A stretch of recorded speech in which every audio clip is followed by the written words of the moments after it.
Hello everyone, আশা করি তোমরা সবাই ভালো আছো আর আমরাও বেশ ভালোই আছি।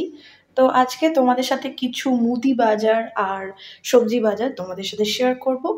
আমরা যেখানে আসলে ব্যাঙ্গালোরে থাকি সেখানে খুব একটা ভালো বাজার পাওয়া যায় না। তো যেগুলো খেতে ভালো লাগে বা যেগুলো ভালো ভালো পাওয়া যায় সেগুলোই আমরা আনি। তো সেগুলোই তোমাদের সাথে আজকে শেয়ার করব। তো দেখো, ফার্স্টেই মুদি বাজার থেকে শুরু করি। তো আমরা এনেছিলাম যে চাল, মুসুর ডাল, ভেজানো ছোলা, ছোলার ডাল, হলুদ গুঁড়ো, গরম মসলা, সাবান বাটি, সেগুলোই। আর তার সাথে কিছু সবজি আছে, সেটা হচ্ছে রাঙা আলু, গোল আলু, শসা, কাঁচকলা, গাজর, লঙ্কা, ক্যাপসিকাম, এই সবই ছিল। আচ্ছা, তার মধ্যে বলি, সেটা হচ্ছে কাঁচকলাটা কিন্তু জোড়া ছিল। তো তোমরা আশা করি সবাই জানো যে জোড়া কাঁচকলা কিন্তু খেতে নেই। ওটা মেয়েদের ক্ষেত্রে বেশি বলে। কিন্তু তবুও আমি আর আমার হাসব্যান্ড দুজনেই খাই।